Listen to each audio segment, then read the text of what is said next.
मैं उड़ीसा से हूँ और अभी हम सुबह जस्ट मॉर्निंग हो रहा है। तो इस खेत में हम लगाए हैं, बीम लगाए हैं और कुछ साग लगाए हैं, उनमें से पालक और लाल भाजी लगाए हैं और उसी के साथ में मटर लगाए हैं और यहाँ पे हम लहसुन और प्याज लगाए हैं। तो अभी मैं आपको हमारा खेत दिखाता हूँ और कैसा दिख रहा है।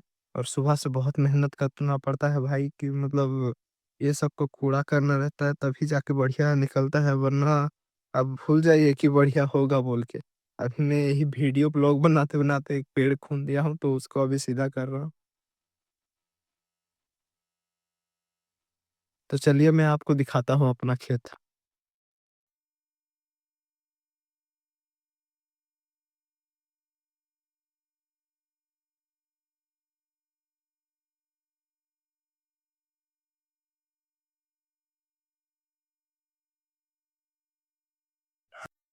अगर आप लोग को हमारा वीडियो पसंद आ रहा है तो प्लीज़ लाइक करिए और चैनल को सब्सक्राइब कर दीजिए ऐसे ही वीडियो देखने के लिए।